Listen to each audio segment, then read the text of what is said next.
Have you ever wanted something really bad, but you couldn't stick with it long enough to see the results? Or maybe you found yourself wishing that you could have the things that your friends have. The truth is, you can have all of those things. The path to get there is actually quite easy once you know which road to take. The challenging part is sticking with it. Today, I'll be talking about how to position yourself to keep showing up so that you can see the results that you want in your life. Are you ready to shift your mindset and tap into the opportunities that are waiting for you right now? Let's go.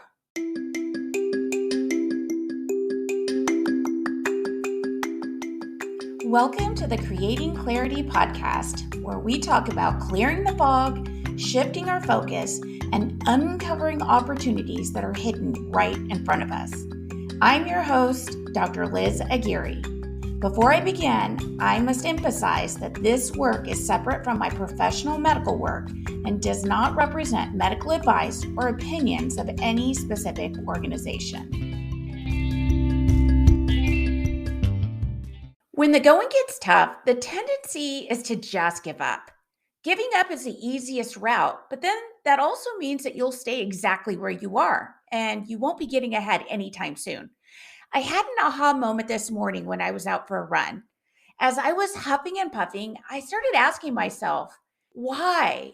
Why, if I know how important exercise is, and I know that I feel a million times better when I exercise, then why do I keep giving up? I fall off the wagon and I find myself in misery every time I try to get back into shape.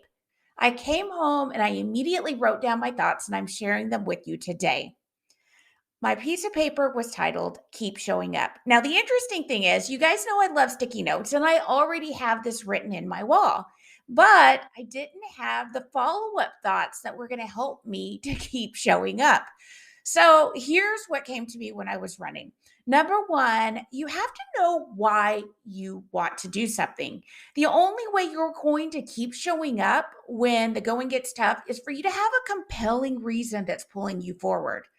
Now, I'll be honest, a lot of us think very superficially, or at least I do. I want to be in shape so that I feel good in my clothes or I feel confident. But why? Why do you want those things? You have to really dig a little deeper to figure it out. Because looking good in your clothes, honestly, that's not enough to keep showing up sometime. Now, the second thing is you have to have commitment. The limiting thoughts are going to come in. You're going to find yourself asking yourself, why do I want to do this? Or how do I keep doing this when I don't have enough time? And the truth is, when you're committed, when I'm committed, I all of a sudden become more resourceful and I just figure it out. And then the last thing is making the mindset shift. When our mind is pulling us back, when we're having those thoughts that are challenging, when we're telling ourselves we don't have enough time, I just keep thinking to myself, that's just such a lame thought, but it keeps coming back over and over again. I have to remind myself instead 20 minutes is good enough, or 30 minutes is good enough to fit in a workout. I don't have to have an abundance of time. When I start thinking I'm out of shape, instead, I told myself in that moment, I'm getting back into shape. No, I'm not in shape now, but I'm getting back into shape and I'm committed to that. So you get the idea. But it's easy to see failure as a sign that we're not cut out for it. When I had to stop and walk during my run today, actually, I stopped many times during my run today, and I could make that mean that I am not cut out to be a runner. I could make it mean that I'm not gonna keep up with my working out, but I can also make it mean something different. Failure actually means that you're succeeding. It's when you're not failing that you're not succeeding. And I know that sounds backwards, but here's the reason why.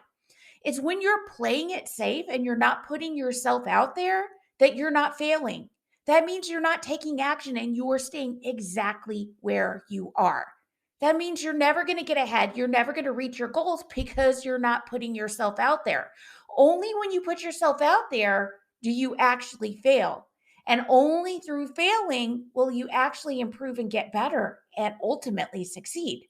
So, anytime you're outside of your comfort zone, We're going to see the little obstacles and challenges as failure, but it's important to reset our mind and how we're thinking.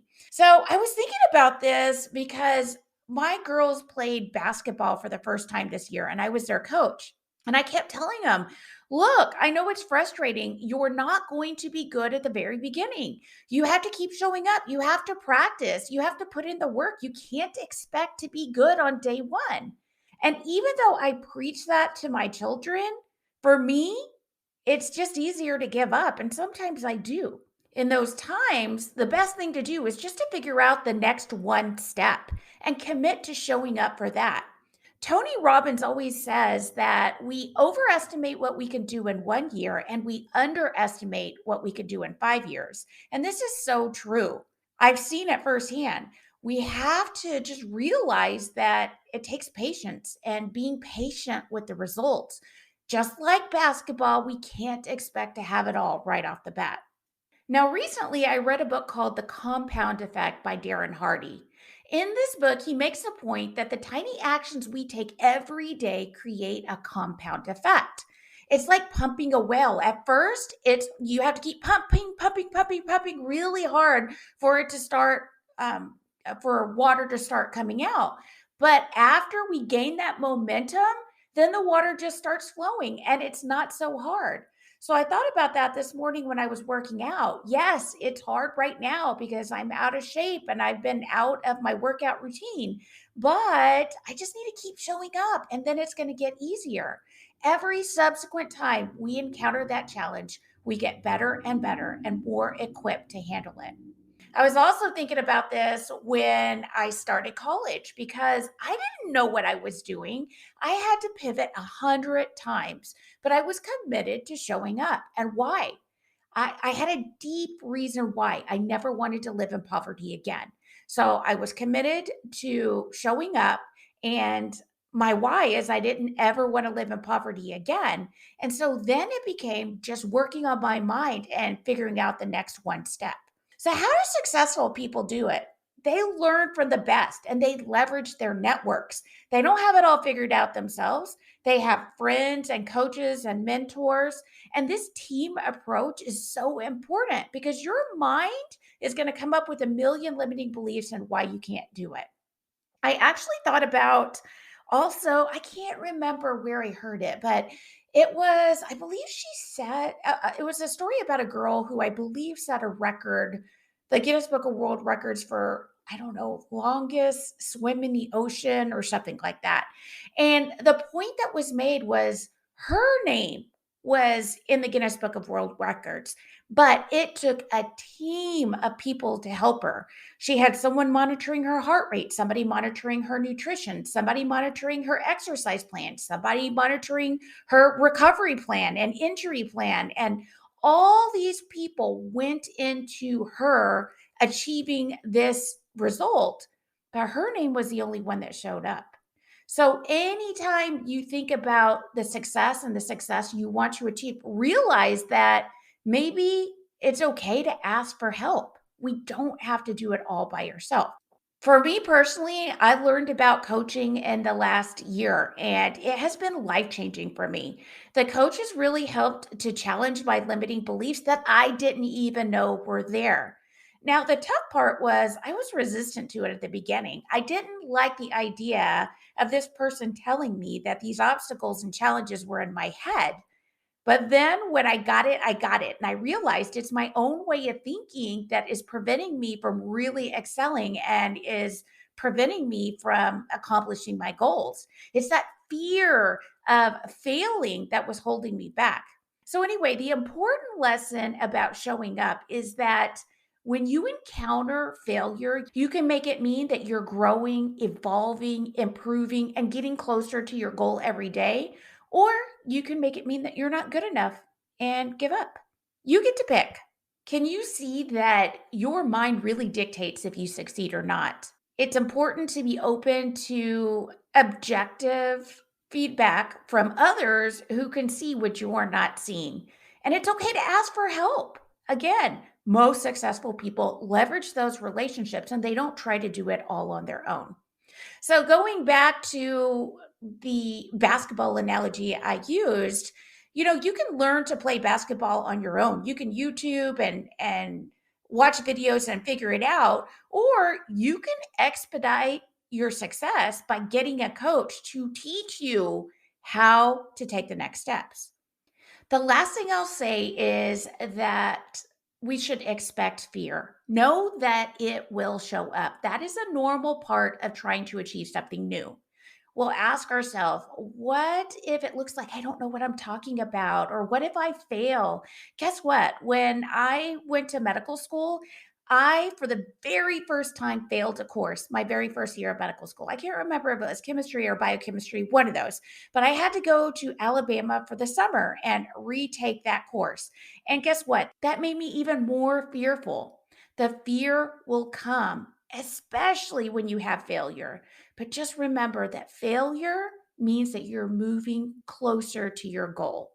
If you're not failing, then you're not pushing yourself outside of the comfort zone. And then I'll also say, like, just like basketball, you have to keep showing up to get better. You got to keep working toward that goal. That's it for today. I hope you enjoyed today's episode, and I'll see you next week. And the last thing I'll say is if you're in charge of putting together a conference or a workshop, I am available for speaking events and I'm your person. You can contact me on my website, which I will put in the show notes, and we'll help you come up with a great event to empower and encourage your team. All right. Thanks for listening, everybody. I will see you next week.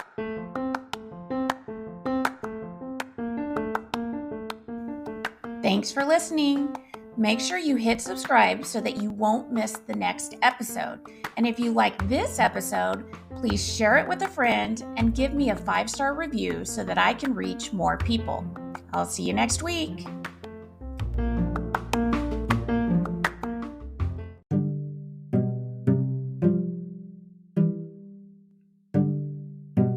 Disclaimer: the views and opinions shared here are for information and educational purposes only. They do not serve as a medical or professional advice. They do not represent any academic, medical, or professional institution or organization. If you found this helpful, don't forget to leave a 5-star review. Thank you.